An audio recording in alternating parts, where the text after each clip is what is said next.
టిట్కో ఇల్లు ఇవ్వకుండా నువ్వు పోయి నేను మంచి చేస్తానని చెప్పగలడా? అన్నా క్యాంటీన్లన్నీ రద్దు చేసి అన్నా క్యాంటీన్లు పగలగొట్టి నీకు అన్నం పెట్టాడని చెప్పగలడా? రోడ్లు సరిగ్గా ఇవ్వకుండా నీకు నేను ఆటోలు ఇచ్చాను, 10,000 రూపాయలు డబ్బులు ఇచ్చాను చెప్పగలడా? ఏ పక్క నుంచి నీకు నేను మంచి చేశానని చెప్పగలడు? ఒక మాట, చిన్న మాట ఇది. ప్రతిసారి జగన్మోహన్ రెడ్డి నేను మీకు మంచి చేస్తుంటే ఓటేయండి అన్నాడు. మంచి చేయలేదు కాబట్టి ఓటేయలే, ఓడిపోయాడు. ఇంకా దానికి no more questions, no more answers. నేను మీ కుటుంబాల్లో మంచి చేస్తుంటే ఓటేయండి అన్నాడు, ఓటేయలే, ఎందుకంటే మంచి చేయలే. రెండో పాయింట్, నీ బిడ్డ 99% అన్నీ కంప్లీట్ చేశాడు అన్నాడు. నేను ఈరోజు మాట చెప్తున్నా, 99% అన్నాడు, మిగతాది 1% ఉంది కదా, ఆ 1% ఏమనుకుంటున్నారు?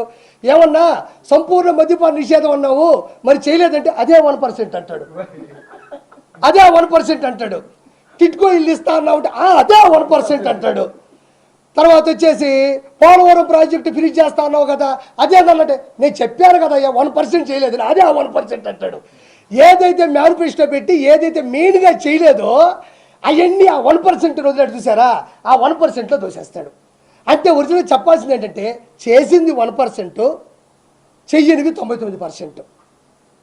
బిడ్డ బటన్ నొక్కితే నేరుగా అన్నాడు. ఈ జనసేన కార్యకర్తలు, బీజేపీ మద్దతుదారులు, టీడీపీ ఓటర్లందరూ కూడా బటన్ నొక్కితే నేరుగా పోయి సైకిల్ మీద పడి బెల్ల కొట్టుకొచ్చింది. కొన్ని పోయి గ్లాసులో పెట్టి టీ తాగినారు, ఇంకొక కమలం పెట్టుకొని మంచిగా సువాసన పీల్చుకున్నారు. ఈరోజు కొడాలని అనేవాడు అన్నా మొత్తం చూడు, మొత్తం ఉన్నాయి, అర్థమైంది. ఇదిగో నీ ఆవేదన నాకు తెలుసు. ఈరోజు టీడీపీ జనసేన గెలిచిందంటే అదే. వాళ్ళు అంత అయిపోయినా ఇంత జరిగినాక కూడా బయటకు వచ్చి మాట్లాడతా ఉంటారు. ప్యాలెస్ లో జరిగింది ఏమి లేదు, అది దాని ఒక అద్భుత కట్టడం అని చెప్పి చెప్తా ఉంటారు. కానీ నిజంగా ఇంకా వాళ్ళకి బుద్ధి వచ్చింది అనుకుంటారు, అనుకుంటారు. మీ ఒపీనియన్ ఎవరికి? ఇప్పుడు ఉన్నటువంటి వైసీపీ నాయకులు కావచ్చు, రోజా గారికి, ఎందుకంటే వాళ్ళే ఫస్ట్ మాట్లాడేది. వైసీపీ నాయకులకి బుద్ధి లేదు. బుద్ధి ఉంటే బుద్ధి వస్తుంది వాళ్ళకి. కొడాలానికి కానీ, పేరు నానికి కానీ, వల్లభనేని వంశీకి కానీ, ఇక్కడ చూస్తే మా నెల్లూరు గాడిద అనిల్ కుమార్ యాదవ్ కానీ, బొత్స సత్యనారాయణ కానీ, అదే చేసినాడు ఆయనకి కానీ, ఎవరికి కూడా ఏ రోజుడికి బుద్ధి రాదు, బుద్ధి లేదు, వాళ్ళు బుద్ధి నేర్చుకోరు. బుద్ధుల్లోడెవడు వైఎస్ జగన్మోహన్ రెడ్డి ప్రభుత్వంలో ఉండడు. బుద్ధి లేని వాళ్ళే వైఎస్ జగన్మోహన్ రెడ్డి ప్రభుత్వంలోనే ఉంటారు. వాళ్ళు ఎప్పటికీ తెలుసుకోరు. ఒకటి గుర్తుపెట్టుకోండి, మనం రోబో ఫస్ట్ పార్ట్ చూసాం, రోబో 2.0 చూసాం. చిన్న రోబోలు వస్తాయి అంటే కదా అని, అదేనా 2.0. ఆ చిన్న రోబోలే ఈ పేరు నాని, కొడాలని, వల్లభనేని వంశీ, మిథున్ రెడ్డి, వైవి సుబ్బారెడ్డి, బొమ్మన కరుణాకర్ రెడ్డి, అనిల్ కుమార్ యాదవ్, ఇక్కడ చూస్తే విడుదల రజని, వీళ్ళందరూ దోరపూడి చంద్రశేఖరు, రోజా, వీళ్ళందరూ ఎవరంటే రోబో. పెద్ద రజనీకాంత్కి చిన్న ఉంటాయి చూడు, వీళ్ళందరూ. అతని బుద్ధి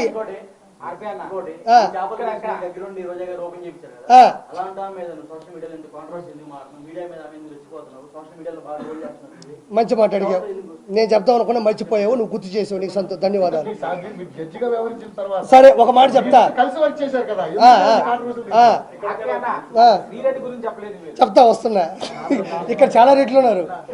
ఒక పాయింట్ అన్నా, ఒకటి చెప్తా గుర్తుపెట్టుకోండి. శైలేష్ అన్న ఒక పాయింట్ చెప్తున్నా. ఆర్కే రోజాని నేను రోజమ్మ అన్న సందర్భాలు ఉన్నాయి, రోజా మేడం అన్నాను, నేను చాలా సందర్భాల్లో పొగిడాను. ఎక్కడి వరకు? జడ్జిమెంట్ నుంచి, మా షోకాడి నుంచి, ఆవిడ ఉన్నటువంటి సింప్లిసిటీ వరకే నేను బతికిన పరిధిలో నాకు అవసరం. నేను మనసు నా రాష్ట్రాన్ని సర్వనాశనం చేస్తున్నారు, అందులో రోజా కూడా ఒక భాగం అయిపోయింది అని నేను తెలిసినప్పుడు, నేను రాజకీయాల్లోకి వచ్చినప్పుడు, రాజకీయాల్లోకి వస్తే అటాక్ చేయాలి, తిట్టాలనే పద్ధతి కాదు. ఆవిడ తప్పు చేసింది కాబట్టి చిన్న ఆర్టిస్టులు, చిన్న చితక ఆర్టిస్టులు. నేను ఈరోజు ఒక మాట చెప్తా ఉండా, ఈరోజు ఆవిడ జడ్జిమెంట్కి వచ్చి డబ్బులు తీసుకుంది, టీం లీడర్గా నేను డబ్బులు తీసుకుని, ఆవిడ పని ఆవిడ చేసింది, నా పని నేను చేశాను. ఎక్కడే వాడు స్వచ్ఛందంగా వచ్చే అయ్యో ఆర్పీ వచ్చాడు స్కిట్ చేస్తున్నాను, నేను పొగడాలా, వాడిని నేను నిలబెట్టాలని ఎవడు రారు. నేనేమో రోజా గారు వచ్చారు, ఆవిడ జడ్జిగా నిలబడాలని నేనేమో ఊరికే స్కిట్లు చేయాలా. ఎవరు డబ్బులు వాళ్ళు తీసుకున్న ప్రొడ్యూసర్ కూడా సంపాదించుకున్నాడు, ఎవడి పని వాడిది, ఆడితే ఒక వ్యాపారం. వాళ్ళు డబ్బులు పెట్టుకొని ఎవరైతే ఛానల్స్ పెట్టుకున్నారో ఛానల్స్ తీసుకున్నారో వాళ్ళు ఆనందంలో వాళ్ళు డబ్బులు పెట్టారు, వాళ్ళు బతికారు. నేను అన్న మాట చెప్తున్నా, ఈరోజు చిరంజీవి గారు మంత్రి అయిన తర్వాత చీర పెట్టి కడుపు నిండా అన్నం పెట్టి ఆ రోజంతా ఆవిడ్ని సంతోషపెట్టి, సంతోషం అమ్మా ఒక ఆడపిల్ల ఉండి ఒక హీరోయిన్ ఉండి నా కొలీగ్ ఉండి నువ్వు ఈరోజు మంత్రి పదవి వచ్చిందని ఆయన చీర పెట్టి కడుపు నిండా అన్నం పెట్టి సరదాగా ఇంట్లో కాస్త కూర్చోబెట్టి పంపించిన పక్క రోజే ఈ రోజా పవన్ కళ్యాణ్ పట్టుకొని తిట్టలేదా? పవన్ కళ్యాణ్ గారిని ఆవిడికి సిగ్గు లేదా? అలాంటప్పుడు చిరంజీవి గారిని పట్టుకొని తిట్టలేదా? నాగబాబు గారిని పట్టుకొని తిట్టలేదా? ఏ రోజు తిట్టలేదా? అదే రోజా, ఆర్కే రోజా చిరంజీవి గారితో ఎన్ని సినిమాలు హీరోయిన్గా చేయలేదు?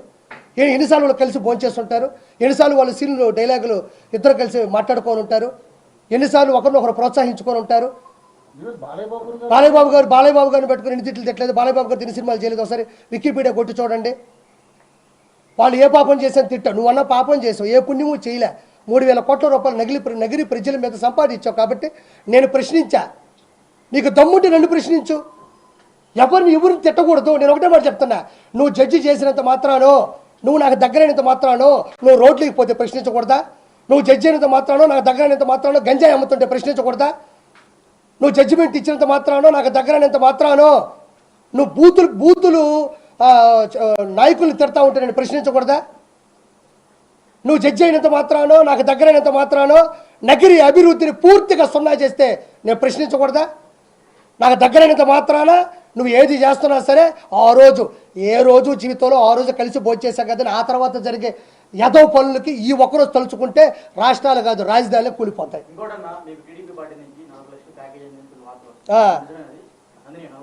40 లక్షలు అందినాయి, ఇక్కడ లోపల ఉండబోయి తీసుకోపో.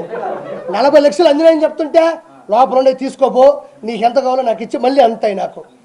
ఏమయ్యా కిరాకార్పి అనేవాడు ఏ రోజు ఏ పార్టీ అధికార ప్రతినిధిగా మాట్లాడాడు? కిరాకార్పి ఏ రోజు చంద్రబాబు నాయుడు గారి పక్కన మాట్లాడాడు?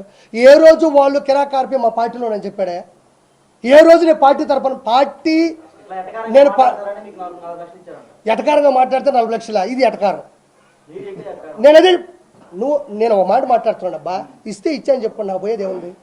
ఇస్తే ఇచ్చారని చెప్పుకుంటా, నాకు పోయేది ఏముంది అంటున్నా. ఇప్పుడు నాకు 40 లక్షలు ఇచ్చారని చెప్తుండవు, దానికి ఆధారాలు ఏంది? అదే ఏం ఆశించి ఈ రోజున టీడీపీ జనసేన బీజేపీ కూటమిని ఇంత బలంగా మీ వాణితో మీ వాగ్దాటితో ముందుకు తీసుకెళ్తున్నారు? ఏం ఆశించారు? అయ్యా నేను ఒకటి చెప్తున్నా, ఎందుకు కూర్చున్నాడు భలే ఉందన్నా మీతో ఉంటే అన్న ఒక మాట చెప్తున్నాను. అయితే మన ఒక క్యాన్సర్ వచ్చినా, హెచ్ఐవి వచ్చినా దేనికైనా కొన్ని స్టేజ్లు ఉంటాయి. First stage, second stage, third stage, fourth stage. అభివృద్ధి అనేది ఒక స్టేజ్ వేసుకుంటే, యూత్ని చెడగొట్టడం ఒక స్టేజ్ వేసుకుంటే, ఫోర్త్ స్టేజ్ అని ఈ ఆంధ్రప్రదేశ్ రాష్ట్రానికి నాకు ఎప్పుడు తెలిసిందంటే, నేను తిరుమలకి వెళ్ళినప్పుడు ఒకరోజు భోజనం చేశానన్న. ఆ రోజు అర్థమైపోయింది నాకు, ఆంధ్రప్రదేశ్కి తిరుమల తిరుపతి దేవస్థానానికి ఈ గతి పట్టిందంటే, వెంకటేశ్వర సన్నిధిలోనే ఎంత తీవ్ర స్థాయి నెలకొందంటే, ఆంధ్రప్రదేశ్ రాష్ట్రం అభివృద్ధిలో 4th స్టేజ్లో ఉంది.